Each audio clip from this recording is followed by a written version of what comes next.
Welcome to Great Loop Radio, brought to you by America's Great Loop Cruisers Association. We're dedicated to sharing Great Loop information and inspiration with those actively cruising, planning for, or dreaming about a Great Loop adventure. I'm Kim Russo. I'm the director of AGLCA. Today we are doing the second installment in our new series on how I found my Great Loop boat, and Bill and Bobbie Bristow, who are Platinum Loopers, will be joining us. As always, I do want to take a moment to recognize and thank our Admiral sponsors who support AGLCA at the highest level. They are Curtis Stokes and Associates, Passage Maker Trawler Fest, Skipper Bob Publications, and Waterway Guide Media. As always, we encourage our listeners to support these businesses that support the Great Loop. Bill and Bobbie Bristow, thank you for joining me today. It's great to have you here. Oh, it's fun to be here. Great to be with you. And Bill and Bobbie, for those of you who don't know them, are Platinum Loopers. And if you're brand new to this, Platinum means that they have been around more than once. So for them, the more than once is 2 times. We have some who have gone around more than that. But they are part of a group of just about 100 boats, actually, is about the total of all of the Platinum Loopers that we have on record. So they are part of a small and elite group. So thanks for joining us, Bill and Bobbie. I kind of gave an introduction about a little bit about you since you are Platinum Loopers, but tell us a little bit more about yourselves and about your 2 Great Loop trips. Okay, well, we're from Colorado. So hearing about the Great Loop was kind of an unusual little thing. A friend planted that seed in our ear a long, long time ago, and we briefly did some research on it, and that grew. But we had a boat in Colorado. We had small cabin cruisers, and we went around in circles on all the reservoirs and lakes out there and neighboring states. And finally, it was time to figure out how and when we were going to do the loop and get out of going around in circles on lakes. And we were both from the Great Lakes. I was from Michigan and he was from Ohio. So we were used to big water and grew up boating with our parents on big water. So, and we just had the thing that we just had to do something more than go around in circles in Colorado. So you made a bigger circle a couple of times. There you go, bigger circles. we were practicing our left-hand turns. There you go. Lots of practice on the lakes there in Colorado first, and then the bigger left-hand turns all the way around. That's right. So we're not going to keep everyone in suspense. Tell us what boat you used for both of your Great Loops. We decided on a Mainship 400. And it just turned out to be the perfect boat for us. And so many loopers say that. The Mainships are really popular and have been for a few years for the Great Loop. So we're going to kind of dive into the process of selecting that for the 2 of you, and what kind of led you to that decision and eventually finding that perfect boat for you. So where did you start? What was the first thing you did when you decided you were tired of going around in circles on the lakes in Colorado, and it was time for the loop? Where did you start your search? Well, actually, we had bought a 4-winds, 35-foot 4-winds, which was twin gas engines. High performance. And we thought, well, we can do the loop on this. And the more we researched, we went, oh, no, we don't think we want to do the loop on 35-foot 4-winds. So we started doing a little bit more research into, online. And when you're in a landlocked state like Colorado, there's not a lot of trawlers out there to look at all. So right. Well, and it is more common for the loop to be done in motor yachts. So for those who are brand new at this whole process, tell us what it is about the 4-winds, the high performance gas engines that for you made it unsuitable for the Great Loop. Is it just the amount of fuel you were going to go through, or is it more to it? No, it was more to that. I mean, obviously, first of all, using a gasoline-powered boat, we found out is not the most desirable to do. And we started looking into trying to reconfigure even the railings around the boat so that we could get around the boat more safely from the stern to the bow. Also, it was brought to my attention that, my goodness, I'm going to be down below preparing meals or something, and I'll miss half of the loop being down below the boat in the cabin area. So with those being said, that sort of helped make the decision that oops, we don't want to do it in this one. Let's see what else is out there that makes it more viable for us to do it in.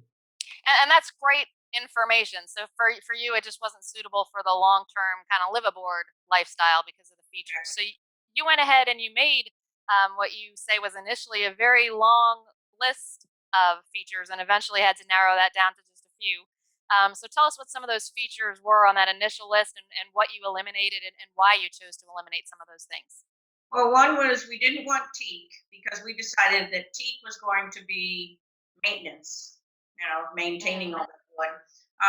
We didn't want a ladder that went up to a flying bridge. We wanted steps. We had two dogs, and the two dogs did the loop with us, or the loops with us. And then we wanted a windlass, and we wanted a bow thruster, twin diesels. We wanted a complete walk around on the outside, a safe walk around, not something that I'm trying to hold on to railings when I'm doing locks and lines, but we wanted a nice, safe, complete walk around. I think we wanted a flying bridge, a comfortable salon, a, a walk around stateroom. We wanted two staterooms. Um, just sort of the things that you put on your wish list that you can take and start to look at to go from there. And windows. We wanted windows. I didn't want a porthole.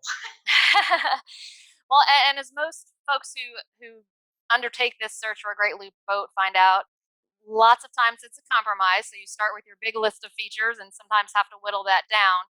So did you whittle it down during the search, saying we're just not going to find something that has all of these, or did you find the Mainship and then realize it didn't have some of those features, but that was okay because it was otherwise, the perfect boat? Well, a lot of boats have teak and all those, things that we didn't want. But we really narrowed it to the top three things because most boats had a lot of the things that we did want. And a few of them had things we didn't want, for instance, like the teak. So we narrowed it to twin engines, windows, and the safe walk around were our top three priorities. And that's where the Mainship came in, that it hit all of those. It did. And it also, one of the things you mentioned on the big list was the actual steps Yes. up to the fly Yes. bridge, which a lot of people Exactly. love about the Mainship. What else was it about the Mainship that, were features that were important to you and really kind of made it the perfect boat for you? Well, it had the bow thruster. It had a washer and dryer on it. Yeah. The other thing that turned out that we didn't really realize at the time, but it had the folding radar arch, which turned out on our first loop to be huge. And it had a summer kitchen that was probably not on any of our wish lists, but it was there and it was nice. the flying bridge was a Nice. wonderful I mean, that added another whole dimension to the boat because it gave you another whole room per se. And we did most of our traveling from up there, and we did a lot of our entertaining up there. And it was large enough that we were anchored out at Boston Bar once, which is right on the Mississippi, right before the Ohio River. And we ended up having docktails on our flying bridge with, I think, 6 other boats. So, I mean, they all came over, they brought their dinghies over, and we were all set on the flying bridge nicely. So that was a fun perk that we didn't realize we were going to end up with. Yeah. Now, the Mainship 400 has a lower helm station as well, correct? That is correct. Was that something that you were looking for? And did you use it? A lot of folks that have a fly bridge and a lower helm rarely use the lower helm. What was your experience with that? We did use it, but sparingly. Rain. Rain and or the night crossing of the Gulf. It got chilly. We took and obviously if conditions weren't real good to begin with, chances are we didn't go anywhere. But if there were adverse conditions, we would take it and we would go down there and utilize that. We also did utilize it on the Erie Canal because we were able to take and get down to our height that we needed to get up underneath all the bridges. And it also made it for some of the locks for him to exit. I could be out back. He could exit the helm easily enough out of that side door just to get to any lines he might have to do with the lock system. Okay. And you mentioned on your first loop that having the hinged arch became helpful. Was there an unexpected route choice that you made, or it just, which route choice did you take actually through the into the Great Lakes? We did the entire Erie Canal. Okay. And we had made that decision early on because I had family in the Detroit area. He has family in northern Ohio. We both love Cedar Point Amusement Park, and our kids. We figured our kids from Colorado could fly and join us, which they did at Cedar Point, and enjoy that. So we had always planned on doing kind of the Erie Canal, and having that hinge made it arch meant we could. The boat had an air draft of 18.6, which obviously was too tough. But with the hinged arch, we got down to 15.3, and so we were able to take and make that all happen. Yeah. So for those listening or watching who don't know, the heights can be very confusing. But to go all the way through the Erie Canal, the western portion does require, I think it's 15.6. So you squeaked under there, I'm sure. If you didn't have the radar hinged arch, you could have still gone into the Erie Canal to the Oswego Canal, which is a pretty typical route for the larger air draft boats. But case in point, this year with the Canadian-U.S. border still closed, there are many looper boats that will be doing the length of the Erie Canal if they can get under those bridges. So having that hinged arch for somebody going through this year would be a great feature. Exactly. Those that can't get under the Western Erie are having to jump through some extra hoops to go through the Oswego and still not go to Canada. So, and we've covered that in the podcast with the Welland Canal and the hoops to jump through there. So it is, of course, possible. But there are lots of the taller boats right now wishing they could get under those 15-foot bridges so that the hinged radar arch would be perfect this year. Let's see. When in the process, you had your features list, you're in Colorado, how hard was it to actually start to get aboard boats? When in the process did you actually start to, be able to actually climb aboard and look and feel and touch and see? Well, it was November of 2016. The AGLCA was doing a weekend seminar in Charleston. So we said, well, we better go to that and figure that. And in the meantime, we found some Mainships in New York, and then we found some Mainships in the Mobile, Alabama area. So we booked trips fly from Denver to New York. We looked at 3 Mainships, and that was the first time we had ever been on a boat like that. I mean, and we got on our first Mainship, and we got off and went, yeah, we can live on this. So, and you had owned boats before, so that probably helped. Yes. But it sounds like you had pretty well narrowed it down to the Mainships before you ever got aboard one. When we started booking the trips and wanting, we were specifically targeting Mainships. That was the boat that we were at least going to give serious consideration to. And when we, like she said, when we stepped on the first one, we go, okay, we're in the right direction. Now, at any point along the way, I'm pretty sure you've attended some AGLCA rendezvous where we have big looper crawls. I know you did 2 loops, so you certainly came across all different kinds of boats. Did you at any point go, maybe we should have expanded the search beyond the Mainships, or has it always just felt right to you? It fit like a glove. It was a good piece for us. I love to hear that. I'm going to take a quick break here and play a message from one of our sponsors. When we come back, I want to dive into a little bit about how you actually found the Mainship that you ended up purchasing. So we'll pause and we'll be back in a moment. Winter Harbor Marina is located on the Oneida River 1.5 miles west of Oneida Lake in Brewerton, New York, just minutes from Syracuse International Airport. Winter Harbor offers the lowest diesel fuel and gas prices from New York City to Canada. If you find a lower posted documented price, they will match it.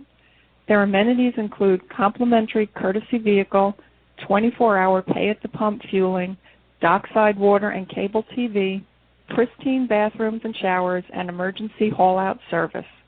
For more information, call 315-676-9276 or visit www.winterharborllc.com.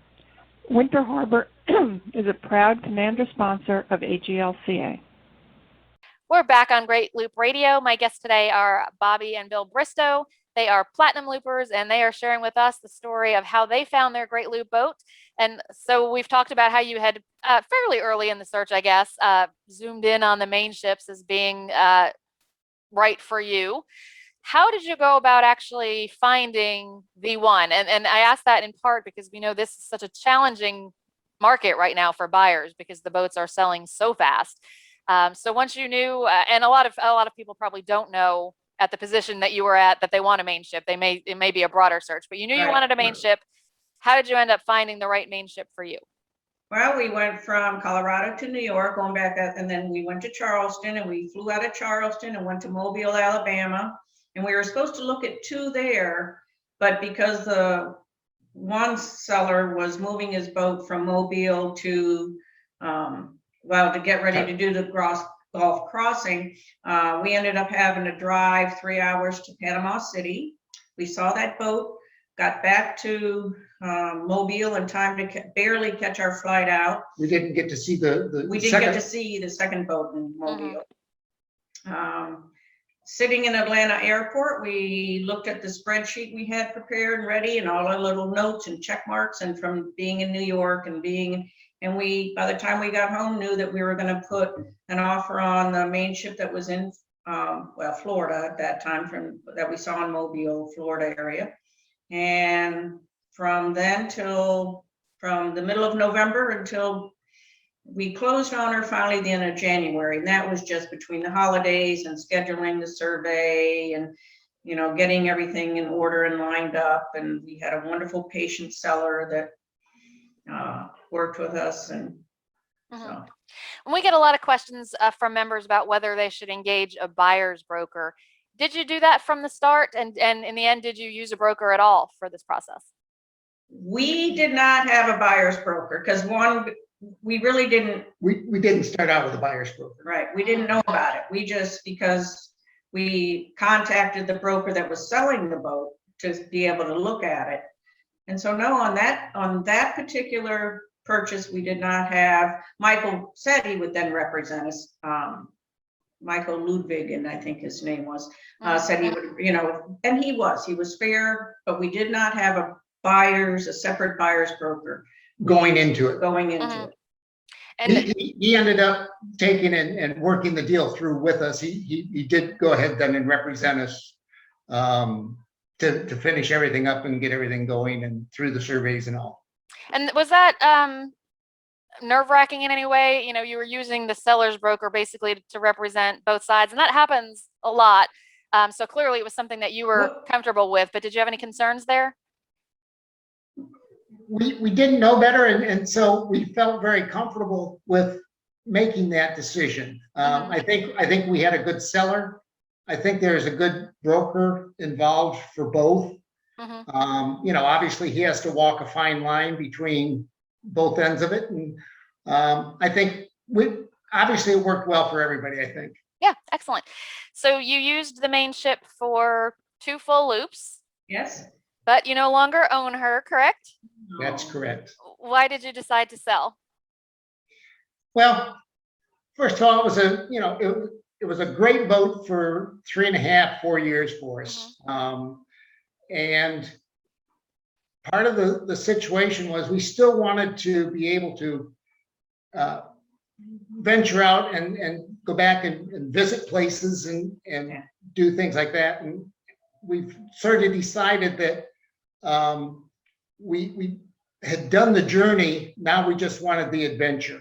And the destination. The destination was. Yeah. And so, and then also living in Florida and having to get it hurricane ready it wasn't a big deal, but it was definitely an undertaking and getting it ready for that. Now we've never had any severe problems with it, but just getting it ready for a storm is a task.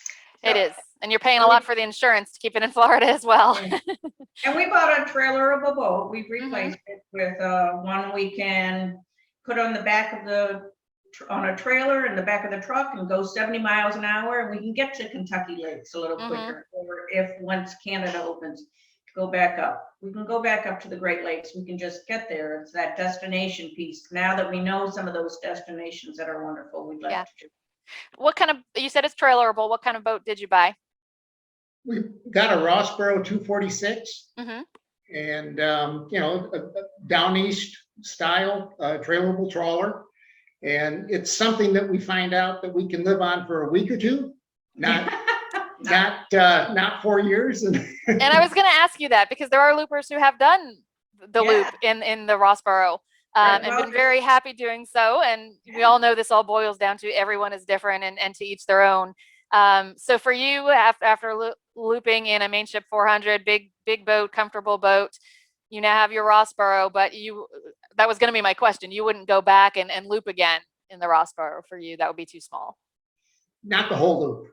Yeah. We can do bits and pieces. Mhm.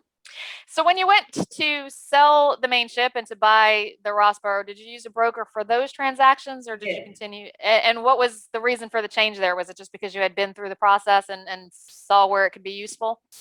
I think Yeah. I think knowledge is power, and Mhm. having gone through and watched everything for 3 or 4 years and different things happening with different folks, and it was just at that point then a no-brainer that yes, we Right. would be utilizing a broker. And we used a Curtis Stokes broker that came highly recommended. Mhm. And we used him as our seller's broker for the Mainship. And then we Mhm. also used him as a buyer's broker for helping us buy the Rossboro.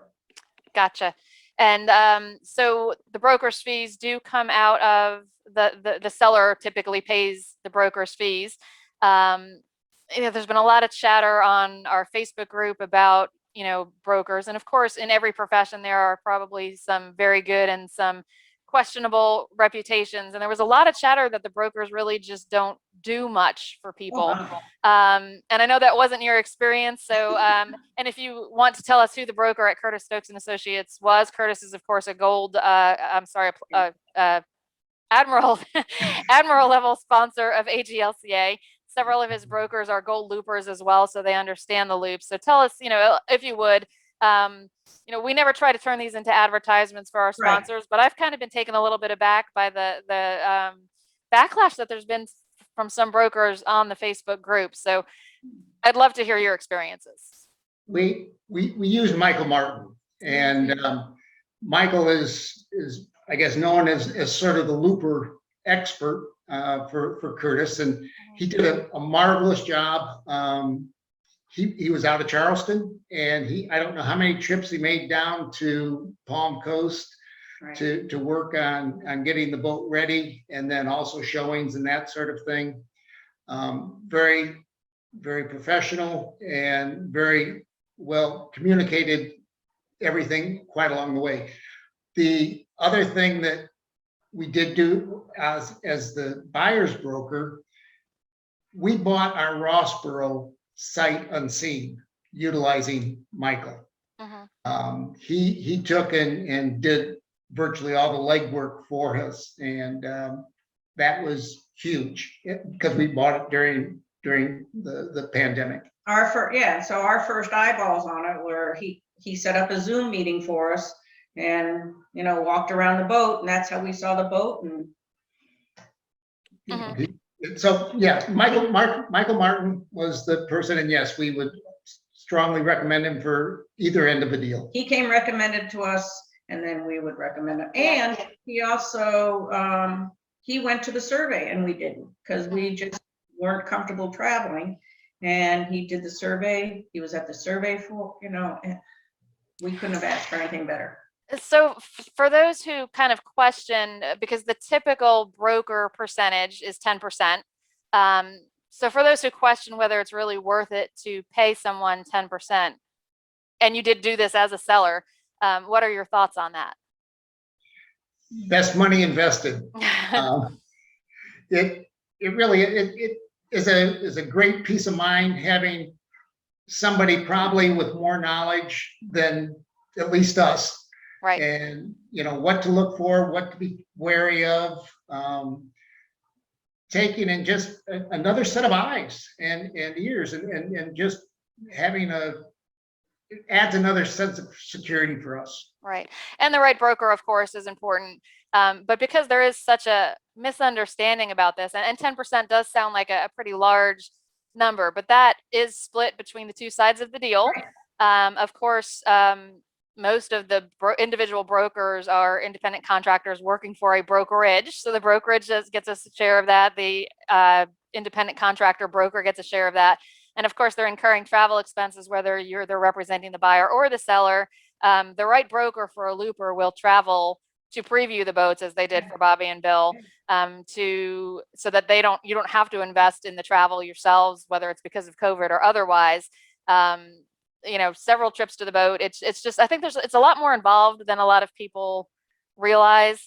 And I think the amount of money, once it's dwindled down and expenses are filtered out, and of course, if it's the selling side, they're doing a lot of marketing expenses on the boat as well. So thank you for helping clarify that, because I see some of the comments and I just go, ooh, you know, and I'm sure there are some brokers that maybe aren't quite doing it the right way and are trying to save some of those expenses, but there are several who are doing it the right way and can really be helpful, particularly if you're new to boating and wouldn't know what to look for, or how to go about picking a surveyor, or what features might be helpful to you. Bobbie and Bill, you were already boaters, so I you know, like I said, I think that really helped you to focus in on the Mainship, but so many of our members haven't boated, or haven't, you know, they own a pontoon boat on a lake, or, you know, a bow rider for the kids for the summer, and don't even really know where to start with that features list. So, and that's a lot of the reason for this series, is to help people see how others have made those decisions and focused in on the boat that they chose.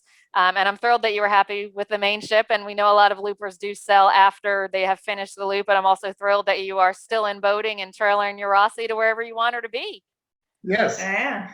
And you know, one thing on the going in with the Mainship, we did take in at the fall rendezvous in 17. We were involved with the looper crawl there. And yes, it is a great way to take and see the boats and that sort of thing, and would strongly recommend that if anybody has that opportunity, that it's a great place to get out and kick the tires.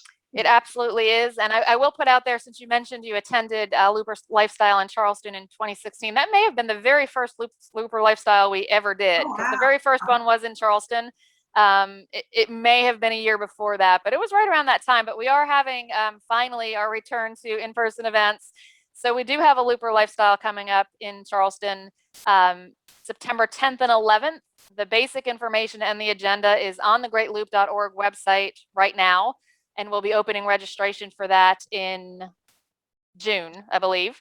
And then, of course, the fall rendezvous will be the first fall rendezvous. Well, the first rendezvous at all in 2 years. The last one we had was fall of 2019, right before everything, you know, we couldn't do the spring in 2020 or 2021, and no fall in 2020. And Bobbie and Bill, you know, Joe Wheeler State Park, where we hold it, is a really special, quaint, lovely place. And right now your home port crew is actually kind of nervous, because Joe Wheeler is not a big facility. And in a normal year, it typically sells out in a few days from the time we open registration. So we're a little nervous about the demand this year. We know the demand is extreme because we haven't had one in 2 years, and there's been such an increase in interest in boating during the pandemic.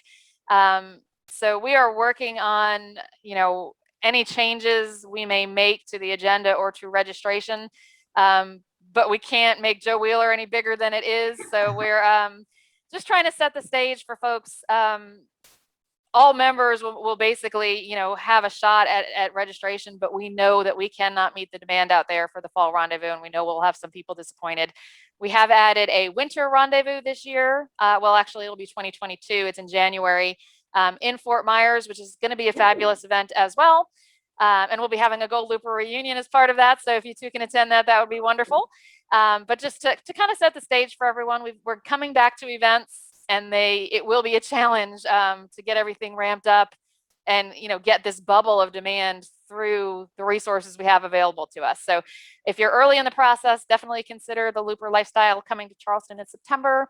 The fall rendezvous will be in October at Joe Wheeler State Park, and the winter rendezvous will be in January in Fort Myers. And the basic information for all those events is on the greatloop.org website on the events menu.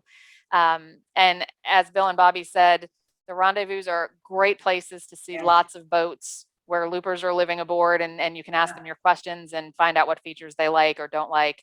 And I think you're going to find everybody, it can be stressful finding that boat, especially right now where the boats are selling so fast. But every time we ask somebody what they didn't like about their boat, there's always very little. And almost nobody ever says, oh, I wish I had picked a different boat. There just seems to be a really high success rate in finding the boat that fits you, as Bill said, like a glove, like their Mainship 400 did. So Bill and Bobbie Bristow, thanks so much for being here today, and thanks for sharing the details of your adventures. Our pleasure. Thank you. We wish you the best, and hopefully we'll see you again soon. To everyone who has listened or watched today, we thank you as well. We'll be back next week with another episode of Great Loop Radio. Until then, safe cruising.